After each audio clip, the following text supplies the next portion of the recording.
Rejoice, for this is a great and awesome day that our Lord God has made. Good morning, my beloved Ritualians. Today, let our hearts be glad and be filled with thanksgiving, for our God has truly been magnificent, mighty, and marvelous in all His ways. He continues to lead us to His path of righteousness and showers us with His amazing and unfailing love. Let us come humbly to Him, honor Him, and give Him the highest praise, for He deserves all. Let us continue to be blessed and be filled with His presence through our online Moments with God.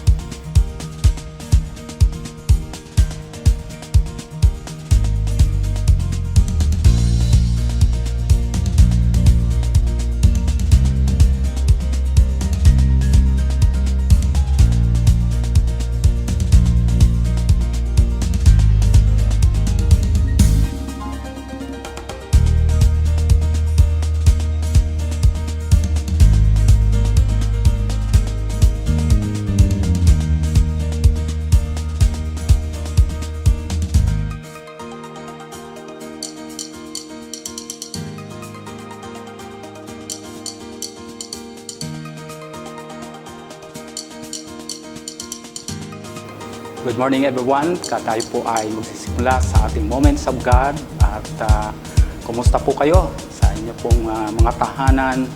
At nawa ay kayo po ay nasa maganda at maayos na kalagayan. I lift my praise to you. I lift my hands. I lift my worship to you. And I love you more than I can say. Oh, I love you more than I can say. Ever I will sing, only you will I adore. Glorify my Lord, only you will I serve. For the world will fade away, still my soul to you.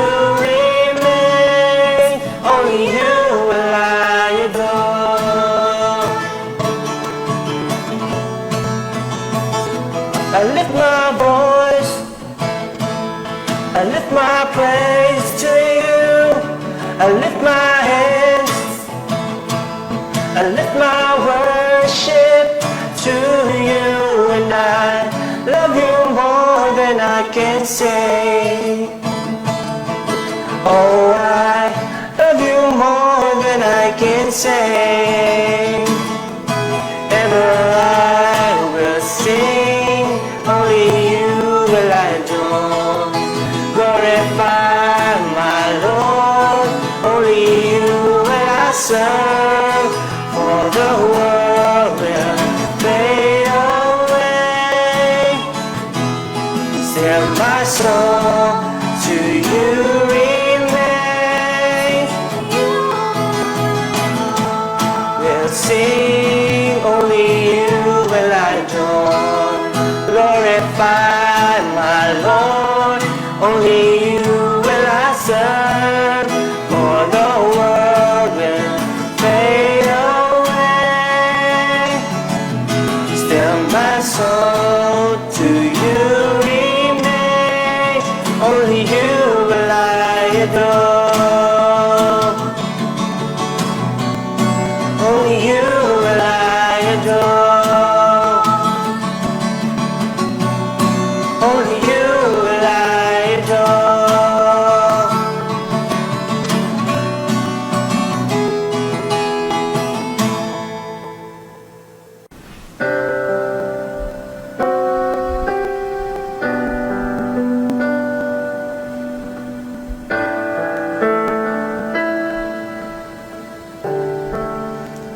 Who compares to you? Who set the stars in their place?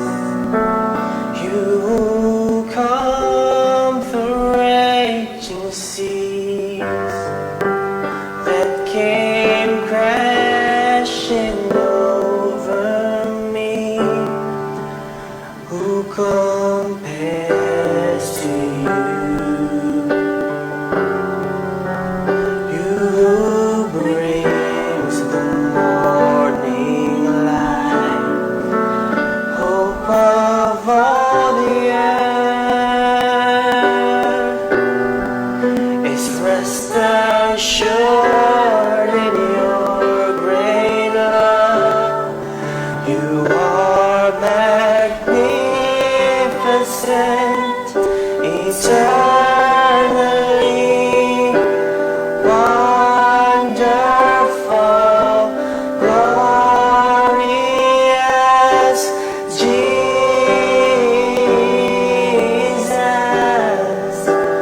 No one ever will compare to you, Jesus.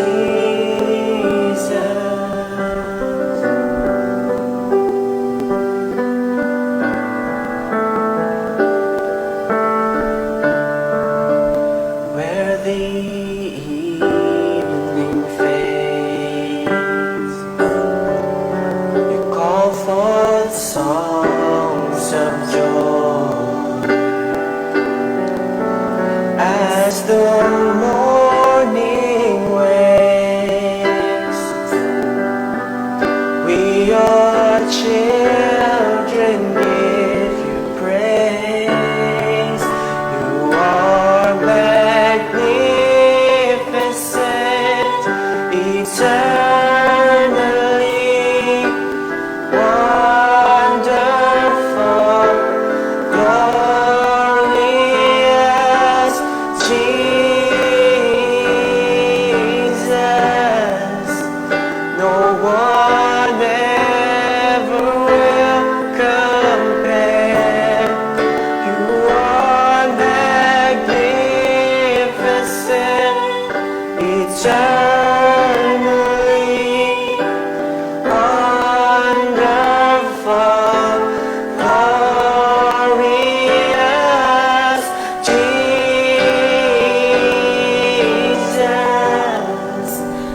No one ever will compare to you, Jesus.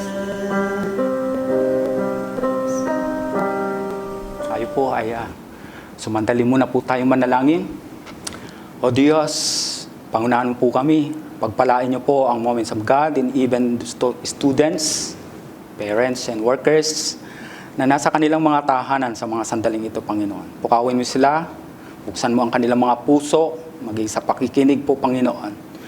Pagpalain niyo po, Panginoon, ang iyong gawain ito, dakilang Diyos, na marami pong mapagpala at mapalakas ng iyong pong presensya at ng iyong mga salita. Sa pangalan ni Jesus, Amen. Okay po.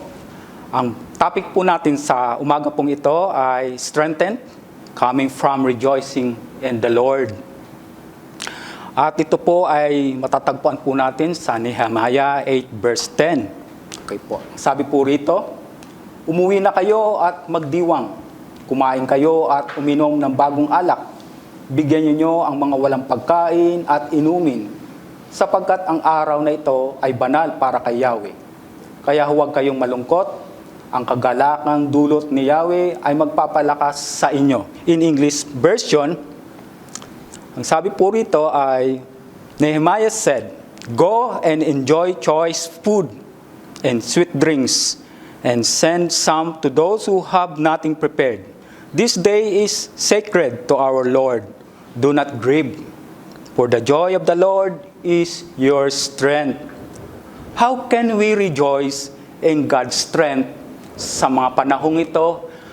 Isang taon na po tayo mahigit na meron po tayong pandemya at ang tayo po ay nasa tahanan, hindi tayo makalabas, limitado ang ating galaw, limitado ang ating pakikisalamuha, limitado ang ating paglabas. Essential, lalabas ka lamang kung talagang mahalaga ang iyong pupuntahan, ngunit hindi sa lahat ng pagkakataon ay maaari kang makalabas. Maaari sa atin, nag-struggle tayo dahil hirap na hirap ang ating kalagayan. Even the students, parents, and workers, nag-struggle tayo sa ating kalagayan sapagkat limitado. Sa panahon ni Nehemiah, nakaranas po siya. Nung panahon niya ay kung saan nalaman niya sa kanyang kapatid na si Hanani na ang Jerusalem ay kubkob. Na-exile sila, pinatapon sila. Dahil doon, kalunos-lunos ang kalagayan ng kanyang mga kababayan. Natatakot silang lumabas. Kinakabahan sila. Walang pandemic sa panahon nun, pero sila ay kinakabahan. Nanganganib ang kanilang mga buhay at kalunos-lunos ang kanilang kalagayan. Mababa ang kanilang mga moral. Mababa rin ang kanilang paniniwala at pananalig sa Diyos. Kaya si Nehemiah sa kanyang kagustuhang maitayo muli ang Juda, maitayo muli ang Moob. Kaya ang sabi niya, mas maganda alamin ko ang kalagayan. Napaiyak si Nehemiah sa kanyang kalagayan. Sa ating sitwasyon, batid ng Diyos ang ating mga kalagayan. Napapaiyak tayo. Natatanong natin sa ating mga sarili, hanggang kailan itong pandemic na ito? Hanggang kailan makakaranas tayo ng krisis na ito? Hanggang kailan ito?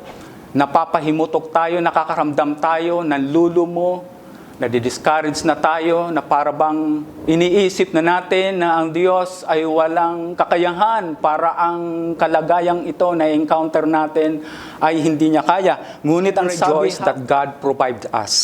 God will provide you with everything you need if you will trust in Him, believe that He will do it. Yan ang pangako ng Diyos. Ang provision ng Diyos na andyan. Yung binabanggit dito ni Nehemiah, dahil itong mga kapwa niya Hudyo, nangangamba sila, natatakot sila. At nag-aalala din si Nehemiah na kung doon sila sa labas magse-celebrate, magkakasayahan, ayaw ni Nehemiah dahil mapanganib. Katulad sa panahon natin, mapanganib ang lumabas. Mapanganib ang makisalamuha sa marami. Mapanganib ang makapag-party tayo kung kapag tayo merong mga okasyon. Gustong-gusto ng mga estudyante ngayon na lumabas na. Lumabas sa paraan na gusto natin. Pero ang protection natin ay patuloy na pinagkakaloob sa atin ng pamahalaan, maging ang ating mga mahal sa buhay, maging ang ating mga kaibigan. Dahil yon ang makapag-iingat sa atin.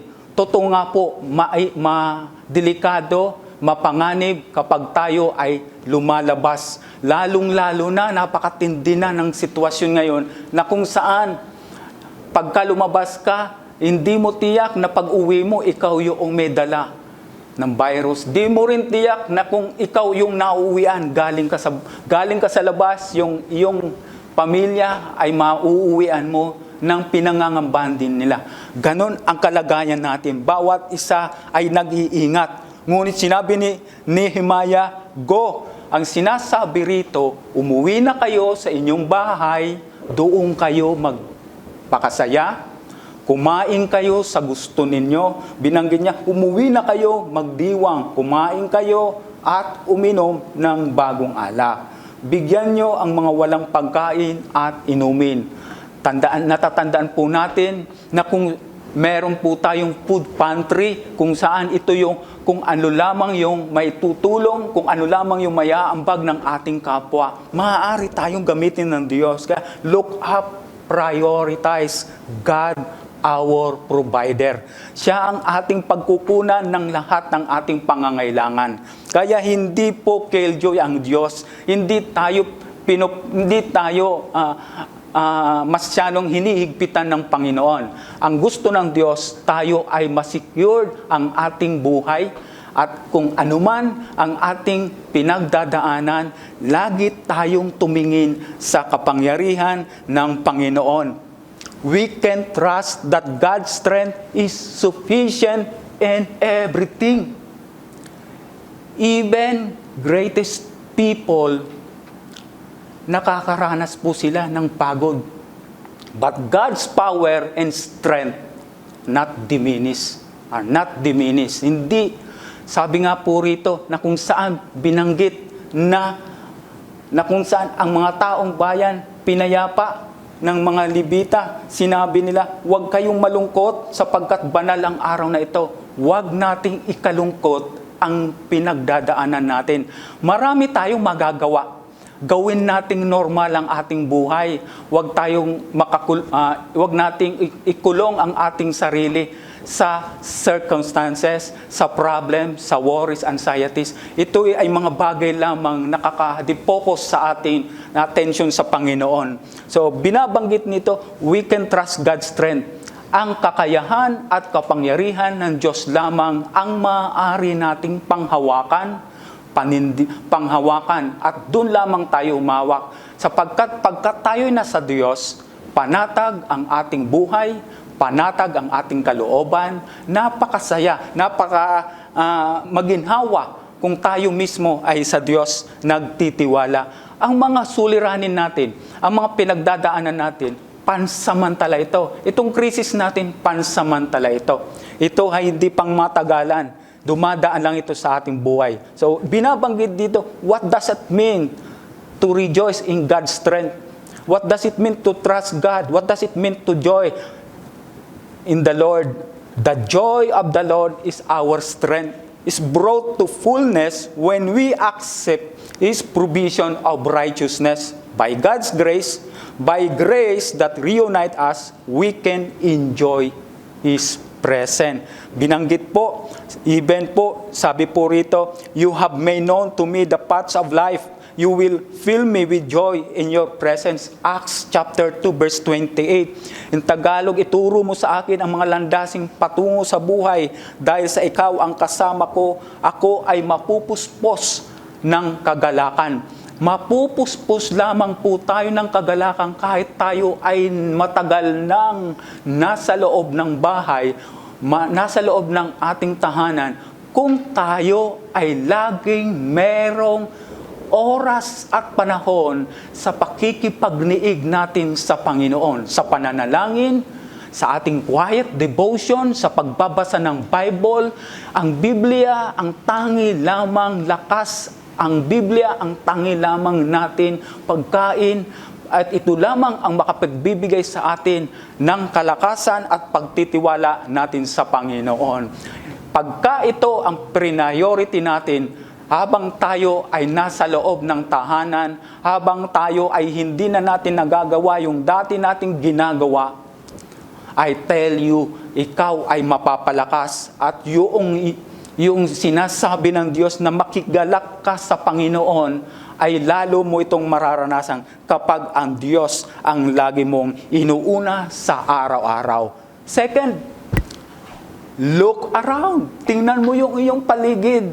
Maaaring nakikita mo lang sa loob ng iyong room o kaya maaaring nasa loob ka lang ng iyong bahay. Lumabas ka. Gawin mo yung kalugod-lugod sa Panginoon. Trust God's provision. Nabanggit po niya rito. Send some to those who have nothing prepared. Na binabanggit, ibahagi nyo ang inyong mga pagkain sa iba. This day is sacred to our Lord. Sabi nga po, mananalig pa rin ako kay Yahweh, ako'y magagalak dahil sa Diyos ng aking kaligtasan. Ang Diyos na si Yahweh ang aking lakas.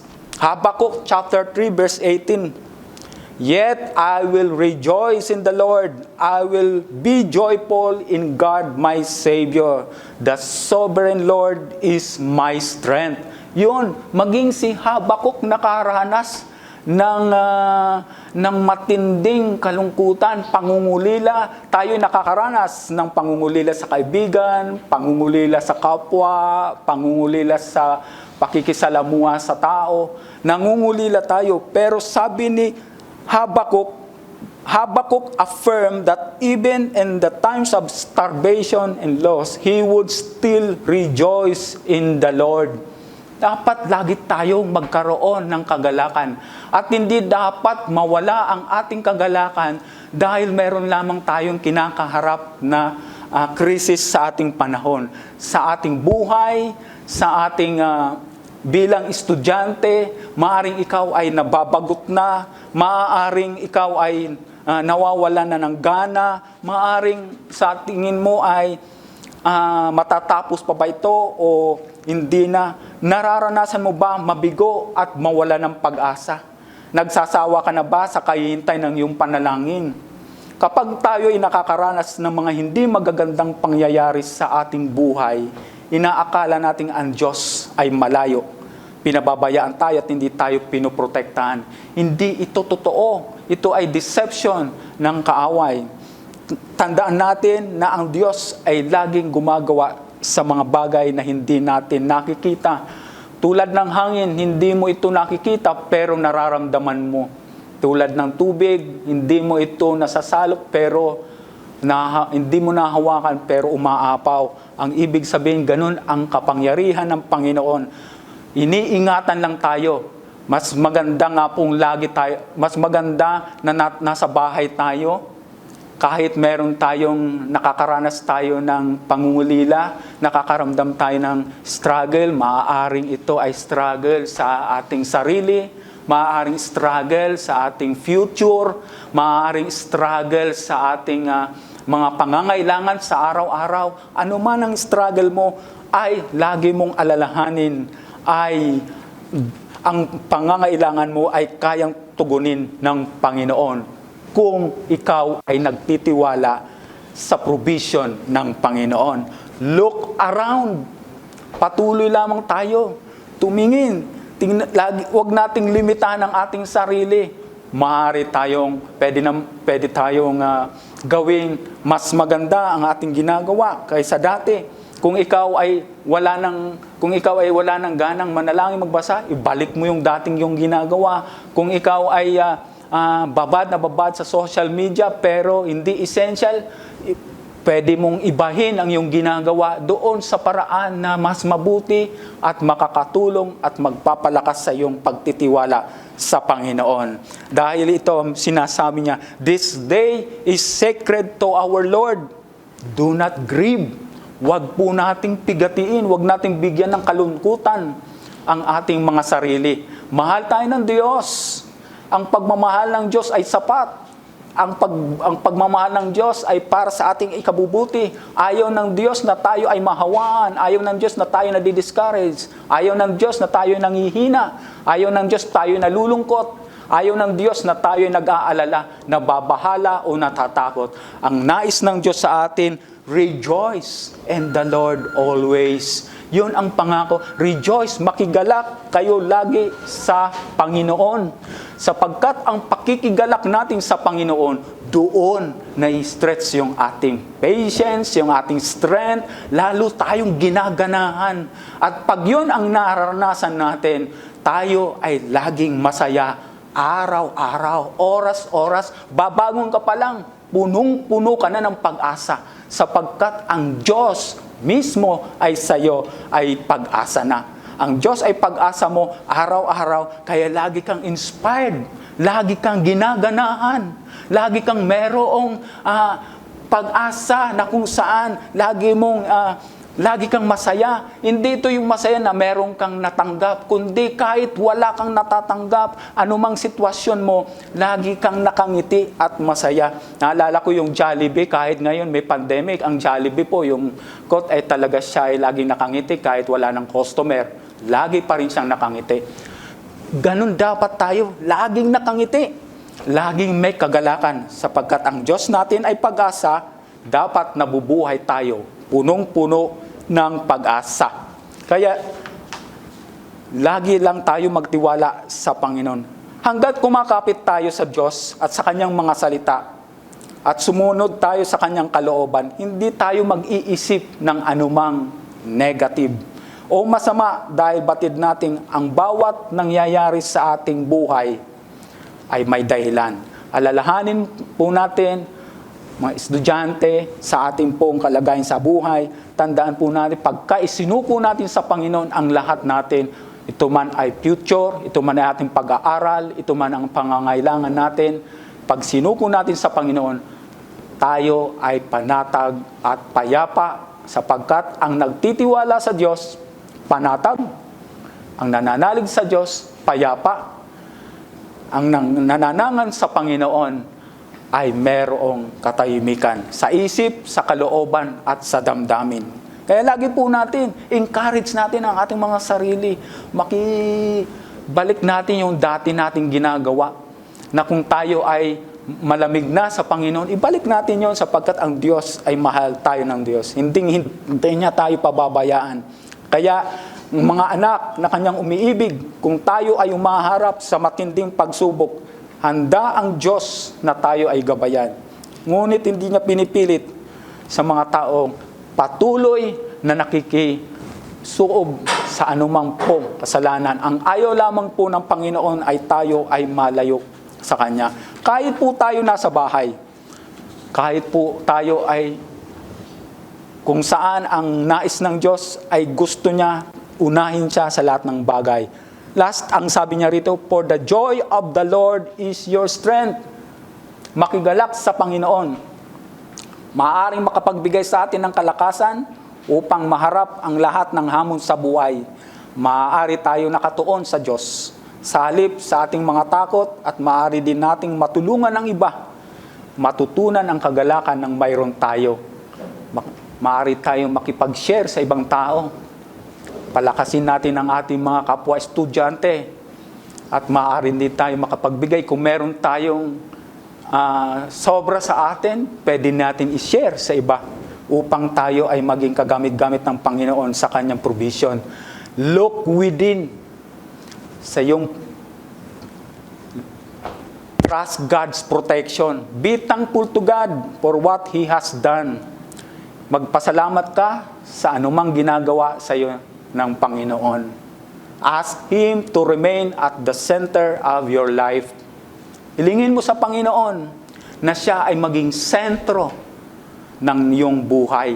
Kapag si Christ ang center ng buhay mo, wala kang dapat ikabahala sa iyong kinabukasan, sa iyong pag-aaral, sa iyong mga pangarap sa buhay, sapagkat si Christ mismo ang tutupad ng lahat ng kanyang mga pangako. The best ang kanyang pangako. You can be sure that His peace will follow. Yun ang pangako na dapat nating panghawakan. So, ano ang dapat nating panghawakan? How can we rejoice in God's strength while we have meron tayong pandemic, meron po tayong kinakaharap na krisis? Look up, prioritize God, our provider. Second, look around, trust God's provision. Nehemiah encouraged the people to celebrate. And third, look within, trust God's protection. Ito ang pangako ng Diyos sa atin. Even si Nehemiah, in-encourage niya ang kanyang mga kapatid na Hudyo na sila ay mag-celebrate, gawin nilang, wag silang madipokus sa mga fear, sa pangamba, sa takot, dahil ang nais ng Diyos, panatag tayo. Kapag panatag ang isip natin, panatag ang puso natin, hindi tayo ma-i-invade, masasakop ng anumang mga takot o pangamba sa ating buhay. Bakit po? Una, ang ating Diyos ay may pangako sa atin. At ang pangako yun ay subok at totoo. Because God, He is our protection. It is our provider. It is our strength. Siya ang ating kalakasan. Ang pangako niya sa atin ay laging subok sa ating mga buhay. Kaya tandaan po natin, sa ating po, mga estudyante, tayo man nasa ating bahay, sa ngayon, meron tayong agam-agam, nag-aalala tayo, isuko natin yan sa Panginoon. Dahil ang Diyos may pangako sa atin, ang umiibig sa Kanya ay Kanyang pagpapalain, at ang inuuna siya ay Kanyang pagpapalain sa atin. Sumandali po tayong manalangin. Lord, napakabuti mo. In despite sa amin pong sitwasyon, ang provision mo, ang protection mo, ay patuloy naming nararanasan. Kahit po ang mga students, workers, and parents ay nasa loob lamang ng kanilang tahanan, still nararanasan nila ang inyo pong kabaitan, ang iyong kabutihan. Pagpalain mo po silang lahat.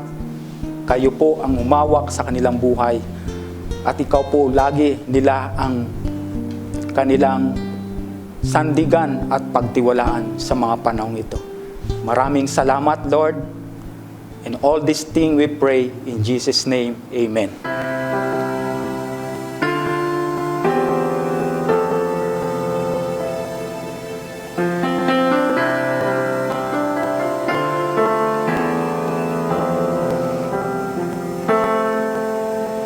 Jesus at the center of it all. Jesus at the center of it all. From beginning to the end, it will always be. It's always been you, Jesus.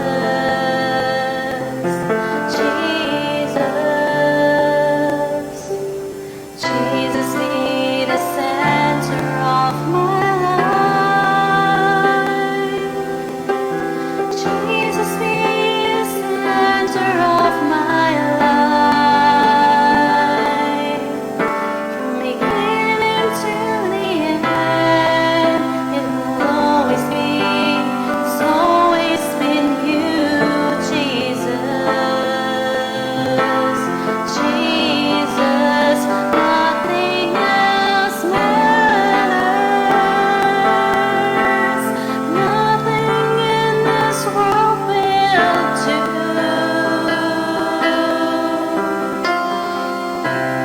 'Cause Jesus, you're the center. Everything revolves around you. Jesus, you.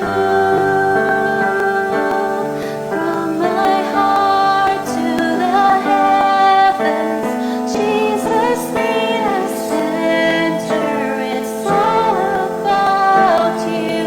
Yes, it's all about you. From my heart to the heavens, Jesus be the center. It's all about you. Yes, it's all about you.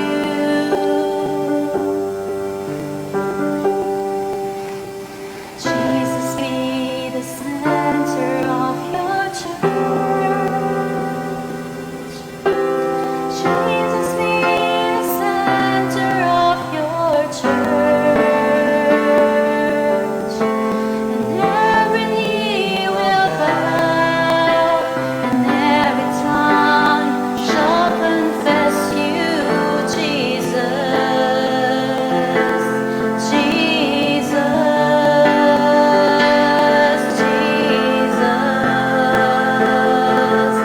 Jesus, from my heart to the heavens, Jesus be the center. It's all about you. Yes, it's all about you. From my heart to the heavens, Jesus be the center. It's all about you. Yes, it's all about you. It's all about you,